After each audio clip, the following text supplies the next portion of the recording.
Gus, aku. Kalimatku menggantung, sebenarnya ini anugerah atau justru nista. Aku memberimu izin, Din, sambil berharap aku bisa sembuh secepatnya dan bisa menunaikan kewajibanku. Atau setidaknya aku berharap Ning Isma bisa, walau bukan dari. Jawab Gus Nur, dia menatapku penuh harap melakukan apa yang dimintanya. Walau untuk itu dia harus menahan rasa sakit yang sulit dilukiskan oleh kata-kata. Gus, seharusnya kita menyudahi ini semua. Jawabku berusaha memahami rasa sakit yang sedang dirasakan oleh Gus Nur. Lakukan apa yang aku punya, Din. Hanya itu yang bisa kulakukan untuk membuat Ning Isma bahagia.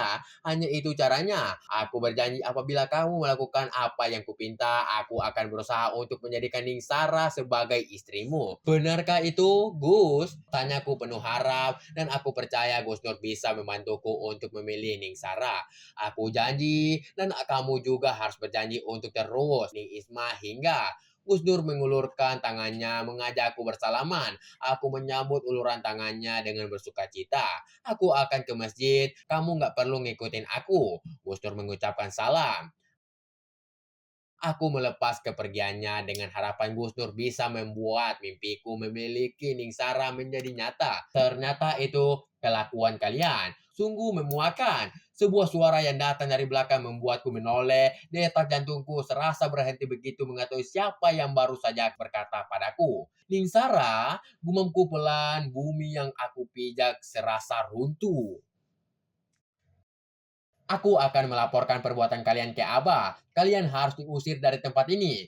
Gumam Ningsara, dia tidak bisa menahan air matanya lebih lama. Tanpa bisa dicegah, butiran air mata sudah membasahi wajahnya yang halus. Ning, dengarkan dulu penjelasanku. Itukah kalimat terakhir yang masih bisa kuucapkan? Di air sebuah tamparan di wajahku. Sarah meninggalkanku, mematung tanpa bisa menggerakkan. Mau kemana? Kamu? Tegur Ning Isma melihatku berkemas memasukkan semua pakaianku ke dalam peransel besar dan juga perlengkapan lainnya. Hanya kitab yang kumasukkan di tas yang berbeda agar tidak rusak. Aku tidak mengacuhkan kehadiran Ning Isma. Hatiku terlalu sakit bukan akibat tamparan Ning Sarah.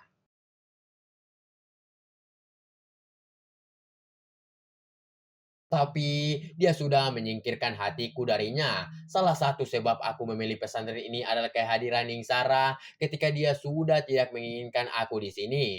Tidak ada lagi alasan untuk tetap bertahan di sini.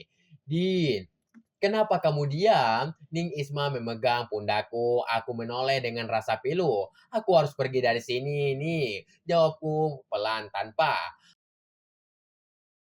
Rasa takut membuatku lupa bahwa Ning Isma dan Gus Nur juga terlibat dalam masalah ini. Tapi, bukankah mereka yang menyebabkan aku kehilangan wanita yang aku cintai? Tidak mungkin Ning Sarah menyapakan aku kalau saja Ning Isma tidak memaksaku melakukan. Masa bodoh dengan kedua orang itu. Mereka yang sudah menjerumuskan aku sehingga harus kehilangan wanita yang sangat aku cintai. Biarlah mereka menanggung semua perbuatan. Biarlah mereka mendapatkan hukuman yang setimpal atas perbuatan mereka padaku.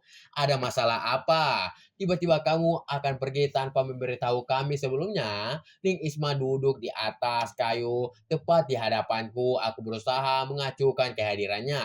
Atau aku akan kembali terjerat oleh pesonanya yang tidak bisa aku abaikan begitu saja. Cukup sudah kebodohan yang aku lakukan. Kenapa kamu diam? Katakan apa yang sebenarnya terjadi. Seru Ning Isma dengan nada suara meninggi. Dia berjongkok di hadapanku dan memandang wajahku berusaha membaca ekspresi wajahku. Aku tidak bereaksi. Terus asik mempermainkan tas ranselku yang sudah penuh sehingga tidak ada lagi yang bisa aku masukkan ke dalamnya. Salahku apa, Din? Hingga kamu mau pergi dari sini? Tanya Ning Isma lirih membuatku tidak bisa terus-menerus mengabaikannya. Aku menatap wajahnya dan tiba-tiba hatiku berdesir aneh. Tidak, aku tidak boleh tunduk pada pesonanya lagi. Aku takut Bayai Nafi murka dan mengusirku dari sini. Aku nggak mau sampai Bayai Nafi mengucapkan kalimat yang tidak baik.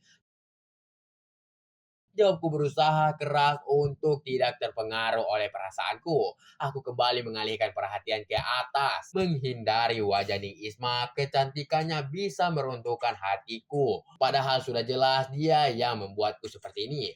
Aku mulai berpikir hal lain yang bisa mengobatiku. Dari rasa sakit, kehilangan Ning Sara, dan juga dari pesona Ning Isma yang tidak bisa kuabaikan begitu saja.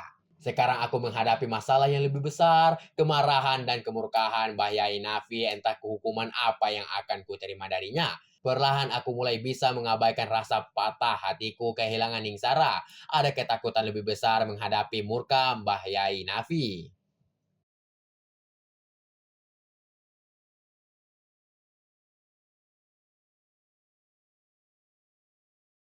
Ada sebuah sugesti yang kuyakini murka Mbah Yai Nafi akan membuat ilmu yang dipelajari akan kehilangan manfaatnya. Cita-cita luhur kedua orang tuaku akan hancur karena murkanya Mbah Yai. Rasa takut itu semakin membesar, jalan yang akan kulalui terasa gelap. Lihat wajahku, katakan apa yang sebenarnya terjadi sehingga kamu ketakutan seperti itu. Bentak Ning Isma membuatku terkejut. Oke guys, jangan lupa like and subscribe channel kami, biar tidak ketinggalan update video-video berikutnya. Jika ada kekurangan, saya minta maaf, dan jika ada kelebihan, tidak usah dikembalikan karena saya orang yang ikhlas. Terima kasih.